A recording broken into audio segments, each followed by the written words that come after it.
저는 요즘에 여러 가지 모양으로 위기감을 많이 느낍니다. 우리 사회가 얼마나 불안합니까? 보이스피싱도 너무 많아요.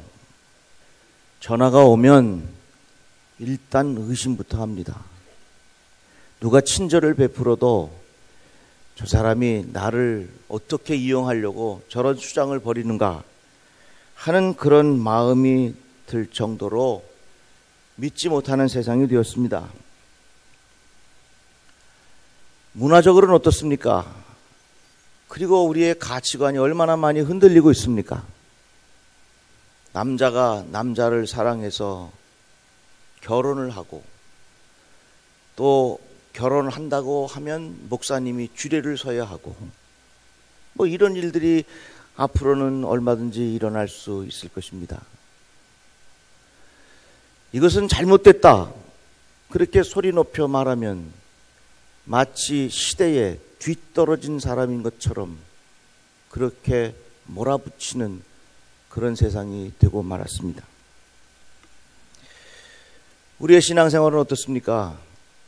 이제는 이 이단들이 얼마나 설치는지 예배당으로 들어오는 성도들에게 자그마한 전단지를 나누어 주면서 자기네들의 그 잘못된 가르침이 옳다고 주장하고 있습니다.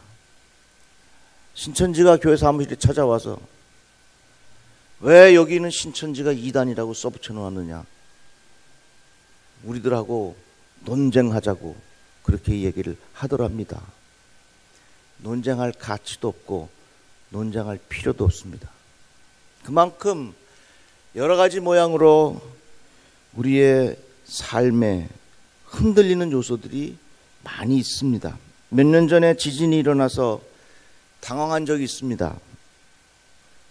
사회적인 전반에 지진이 일어나는 것 같고 우리의 가치관에 지진이 일어나는 것 같고 우리의 생활 방식에 지진이 일어나는 것 같은 그런 위기를 모두가 느끼고 있을 것입니다.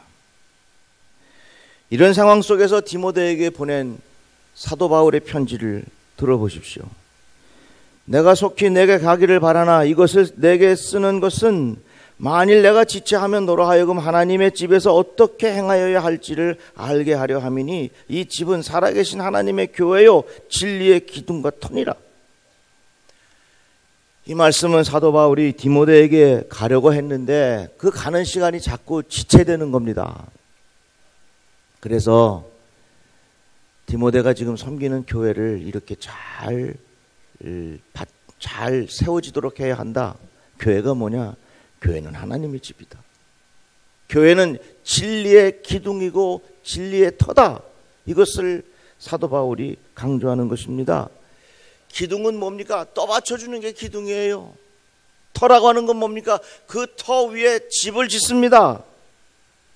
교회는 진리의 기둥과 터라고 하는 것은 교회를 통해서 진리를 떠받치고 진리의 근거를 마련해 주는 것이 바로 교회입니다. 제가 어느 정치인하고 만나서 밥을 먹는데 제가 밥을 얻어먹은 거 아닙니다. 밥을 먹는데 그 정치인이 저보고 그러더라고요. 목사님, 세상이 너무 혼란스럽습니다. 세상이 너무 무질서합니다. 기준이 무너졌습니다. 진리가 뭔지 모르겠고 방향을 어디로 잡아야 될지 막막합니다. 목사님, 교회가 참 중요합니다.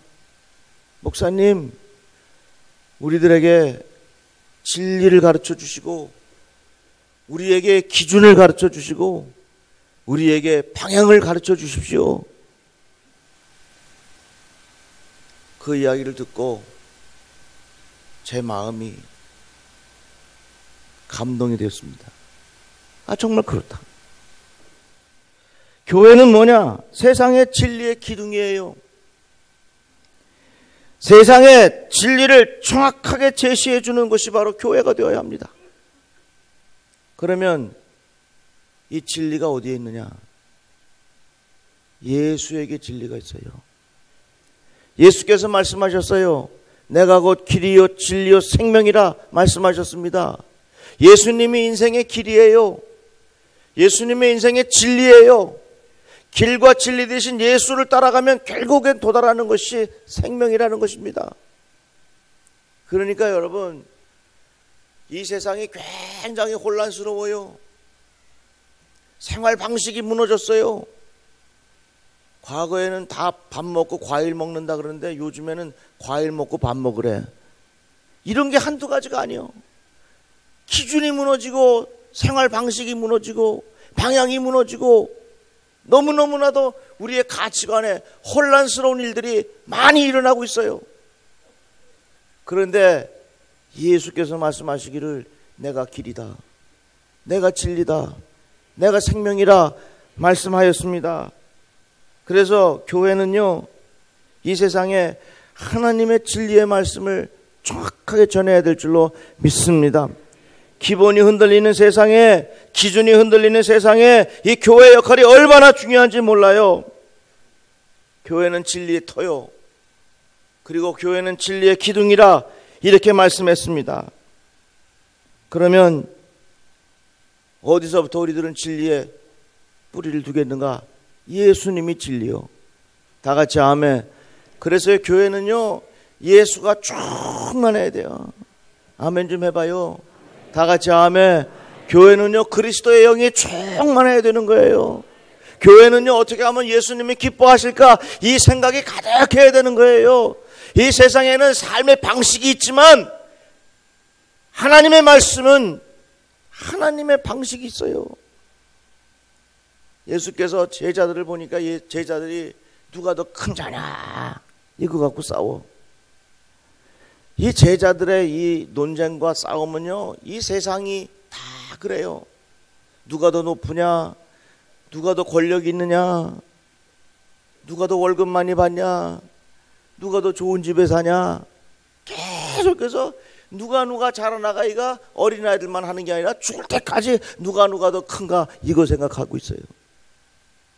그러는 모습을 예수께서 바라보시고 뭐라고 말씀하셨냐면, 이 어린아이를 영접하고 이 어린아이에게 잘해주는 것이 곧 나에게 잘해주는 거다. 그러니까 사람들의 관심은 어떻게 하면 누가 더 큰 자인가 이게 관심이 있었는데, 예수님의 관심은 거기 있는 게 아니라 누가 이 어린아이와 같은 작은 자를 잘 섬기겠는가. 이게 예수님의 마음이에요. 이게 진리라는 거예요. 이게 예수님의 정신이라고 하는 거예요. 교회가 이 정신이 살아있어야 된다는 겁니다. 다 같이 아멘. 이 역할을 잘 감당해야 됩니다. 그러면 이 역할을 잘 감당하기 위해서는 어떻게 되느냐? 교회가 평안해야 됩니다. 한번 따라합시다. 평안한 교회. 다시 한번 따라하세요. 평안한 우리 교회. 이제부터 교회를 지칭할 때 이 교회 그러지 마세요. 이 교회는 남의 교회 이야기하는 거요. 그래서 누가 이 교회 그러면 나는 그렇게 속상해. 이 교회야. 우리 교회지. 다 같이 우리 교회. 다시 한번 우리 교회라고 얘기해야 되는 거예요. 교회가 평안해야 하나님이 원하시는 일을 잘 감당할 수 있어요. 그런데 이 평안함이라고 하는 건요, 사람이 노력한다고 되는 게 아니라 성령께서 주시는 은혜가 임해야 되는 겁니다. 성령의 역사는요, 평안함이고요, 악한 영의 역사는요, 분열을 가져와요. 교회에 왜 오십니까? 여러분 짜장면 먹고 싶어서 와요? 국수가 맛있어서 교회에 옵니까? 음악이 있어서 교회에 옵니까? 재미가 있어서 교회에 옵니까? 아니에요. 교회에 오는 이유는 단순해요. 간단해요. 하나님 만나려고 오는 거예요.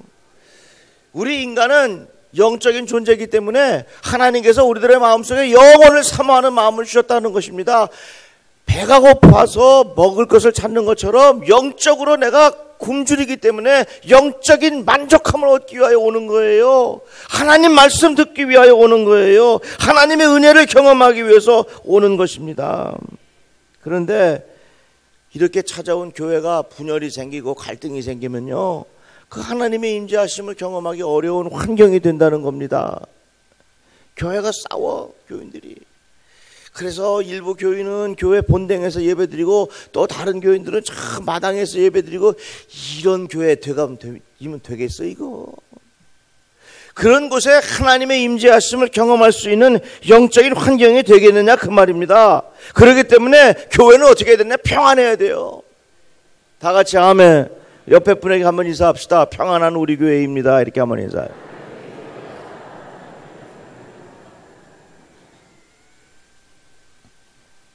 어느 목사님이 목회를 하는데 교인들끼리 자꾸 싸우더래요. 그래서 왜 싸우느냐고 물어봤더니 잘 해보려고 싸운다는 거예요. 목사님 너무 신경 쓰지 마세요. 우리가 잘 해보려고 그러는 거니까, 조금 큰 소리가 나도 우리가 잘 해보려고 하는 거니까 걱정하지 마세요 그러더래. 그 목사님 뭐라 그랬냐면, 잘하지 맙시다. 잘하려고 싸울 거면 싸우지 말고 그냥 보통 교회 됩시다. 그랬다는 거예요. 사람들이 싸울 때, 야, 내가 이거 잘못됐지 하면서 싸우는 사람이 어딨어. 내가 지금 정의지, 내가 옳지, 그러면서 다 싸우는 거예요.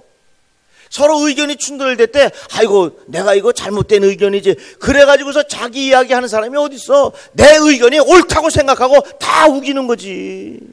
제 말이 맞아요? 아주 맞아요. 다 잘해보려고 내 의견이 옳다고 그러면서 교회 갈등이 와요. 그 목사님이 잘하지 맙시다 그랬대. 저도 마찬가지예요. 잘하려고 싸울 거면 보통에서 안 싸우는 게 훨씬 나아. 근데 우리 교회는 참 감사해요. 큰 소리가 안 나서. 다 같이 아멘. 큰 소리는 꼭 두 번째만 두 가지만 내는 거예요. 언제? 예수님 재림하셨을 때. 그때 내고 불났을 때. 불났는데도 목사님이 큰 소리 내면 안 된다 그래서 불이야 이렇게 하면 안 되는 거예요. 우리 교회 불날 일도 없겠지만, 그래서 여러분 큰 소리 내면 안 돼요. 평안한 교회를 우리가 만들어 가야 될 줄로 믿습니다. 그러니까 잘해보려고 언쟁 높이는 거 안 돼요. 다 같이 아멘. 자, 그러면 이렇게 평안한 교회가 되려면 어떻게 되느냐? 오늘 말씀에 두 가지 가르쳐줘요. 하나는 주를 경외함이라 그랬어요. 하나님을 두려워할 줄 알아야 된다는 겁니다. 하나님이 그 자리에 계신다는 것을 인정해야 된다는 거예요. 하나님이 이 자리에 계신다는 것을 인정하면 내가 함부로 말할 수도 없고 행동할 수도 없고 11조 떼어먹을 수도 없어요. 하나님을 인정하지 않아, 하나님을 두려워하지 않아, 그러면 안 되는 거예요. 12명의 정탐꾼이 가나안 땅을 돌아보고 왔습니다. 그런데 10명이 돌아보고 와가지고서는 큰일 났다, 우리 거기 못 들어간다. 가서 봤더니 그 사람들이 얼마나 큰지, 그 사람은 큰데 우리들은 그에 비하면 메뚜기야. 그러니까 여호수아와 갈렙이 무슨 소리요? 하나님께서 약속하셨고 하나님이 기뻐하시니까 우리들은 들어갈 수 있어. 하나님이 기뻐하시기 때문에 그들은 우리의 밥이다 그랬어. 똑같이 가나안 땅을 보고 왔는데 한 사람은 자기 마음대로 생각하고, 여호수아와 갈렙은 하나님의 말씀을 마음에 담고 하나님을 인정하고 하나님의 생각을 가지고 이야기했어요. 이게 다른 거예요. 주를 경외함이라고 하는 건 뭐냐면 순간순간마다 하나님의 임재하심을 고백하고 하나님께서 주시는 그 마음을 소중하게 여기는 삶의 태도가 하나님을 경외하는 거예요. 우리 교회가 평안하기를 원하십니까? 하나님께서 인정하고 계시고 하나님께서 이곳에서 일하고 계심을 믿음으로 확신하세요. 저는 목회하면서요, 하나님이 하신다는 확신이 있어요. 저는요, 내가 하는 거 아니요, 하나님이 하셔요. 그래서 하나님이 하시는 일에 내가 방해꾼만 되지 않으면 된다 하는 생각이 저에게 있어요. 내가 나를 드러내려고 하고, 내가 많은 사람들에게 영향력을 끼치려고 하고, 내가 더 유명해지려고 하고, 그런 생각 자체가 하나님이 하시는 일에 방해가 돼요. 그런 생각을 될 수 있는 대로 줄이고, 하나님이 하시는 일, 하나님께서 이 일을 하실 수 있도록 내가 방해꾼이 되지 않도록 하는 겸손한 마음의 태도가 목회에 얼마나 중요한지 몰라요. 그래서 저는 하나님께서 주시는 마음의 감동을 참 중요하게 생각합니다.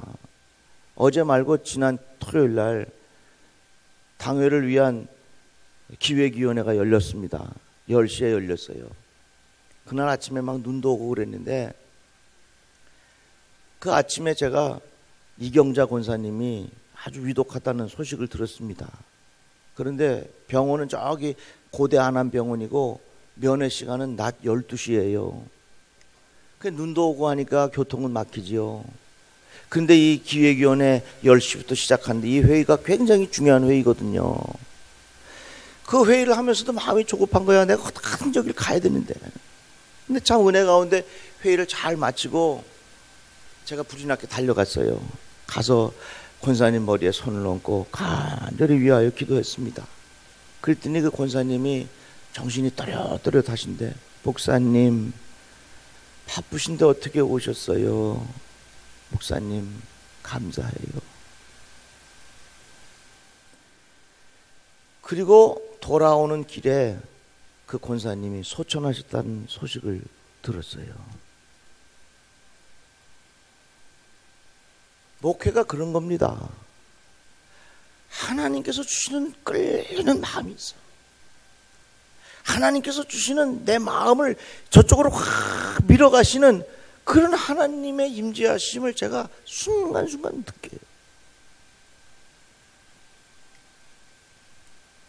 교회는요, 하나님의 임재하심을 경험하고 하나님의 임재하심을 인정하는 그런 하나님의 경외심이 있을 때의 평안한 교회가 되는 거예요. 여러분들의 삶 속에서도 이러한 은혜의 축복이 있기를 바랍니다. 그 다음 말씀이 이렇게 이어져요. 주를 경외함과 성령의 위로로 진행하여. 그러니까 평안한 교회를 이루어가기 위해서는 하나님의 임재하심을 인정하는 그 믿음과, 그리고 성도들 간에 서로 성령의 위로가 있는 그런 영적인 환경이 잘 되어야 됩니다. 1964년도에 우리 감독님께서 교회를 개척하실 때에 그 모토가 뭐냐면 내 백성을 위로하라 라는 말씀이었습니다. 왜? 그 당시에 어려운 사람들이 이곳에 많이 살았어요. 세상에서 상처받은 사람들이 많이 살았어요. 가난한 사람들, 병든 사람들, 너무 어려운 사람들이 많이 살았습니다. 그래서 이 백성들을 위로하라 하는 하나님의 말씀을 마음에 담고 우리 감독님께서 우리 사랑하는 어려운 성도들을 잘 돌보셨어요. 여러분, 우리 베다니 교회는요, 그런 전통이 있어요. 무슨 전통이냐면 성령의 위로함이 있는 전통이 있어요. 다 같이 아멘. 아이, 목사님 이제는 살만하니까 이제는 뭐 위로 같은 거 필요 없지 않습니까? 아닙니다. 조금 우리들이 이제 편안하게 살게 되었지만 마음의 상처와 아픔과 위로는 다 똑같이 있어요. 오히려 이 상처와 아픔이 더 커졌어요. 제가 바라는 게 있습니다. 우리 성도들끼리 뭐 여선교회, 남선교회, 청장회네, 뭐 속회 이렇게 소그룹으로 모였을 때 자기 인생에 자랑할 만한 것들 안 했으면 좋겠어. 아멘 좀 해봐요.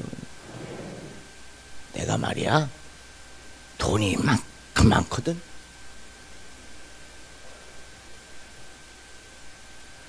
아우 이 백 말이야. 아우 우린 신랑이 그냥 내 생일이라고 500만 원 주고 사줬어.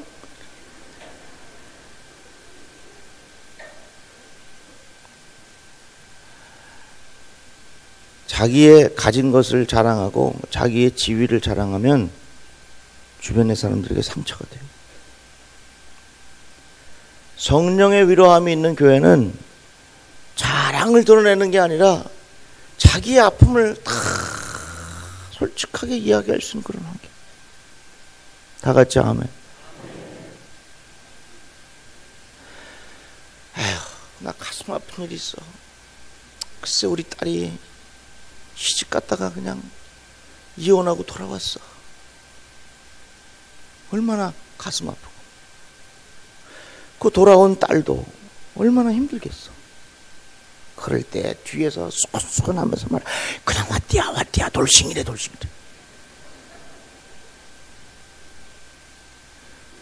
그런 이야기 하기 있기 없기. 대답은 잘해 하여튼. 삶에 어떤 아픔이 있고 어떤 상처가 있어도 아유 얼마나 힘들까. 그래 우리 다 위해서 기도하고 용기 주고 그렇게 하자. 다 같이 아멘. 그래서 우리 교회는 자랑을 드러내는 교회가 아니라 아픔을 진솔하게 이야기하고 상처와 괴로운 거 다 서로 이야기해도 위에서 기도해주고. 근데요 절대로 가르치려 하지 마세요. 아파하는데 고통스러워. 하나님께서 더 큰 거 주시려고 그러는 거니까 기다려. 아파 죽겠는데 하나님 나 큰 거 안 줘도 좋으니까 당장 아프지 않게 해주세요. 이런 마음이 있거든요. 그러니까 일단 상처받은 사람 만나거든 얘기를 하지 마시오. 그냥 손잡고 울어. 기도하고 아멘. 위에서 기도할게. 끝이요. 다 같이 아멘. 그래서 나는 우리 성도들이 서로 고통받고 아픔이 있을 때 가르치지 않았으면 좋겠어. 가르치지 않으면 좋겠어. 배단이라고 하는 이름이요 여러 가지 의미가 있는데 다양한 설도 있어요. 그런데 배단이라고 하는 이름이 가난한 자의 집이라는 뜻이에요. 가난한 자, 상처받은 자, 아픔이 있는 자, 눈물이 있는 자, 괴로움이 있는 자, 고통이 있는 자. 삶의 아픈 스토리들이 다 있어. 제가 여러분들 다 알 수는 없지만 여러분들 다 있어. 옆에 분에게 한번 인사하세요. 그대로. 당신도 문제가 많습니다. 이렇게 한번 인사해봐.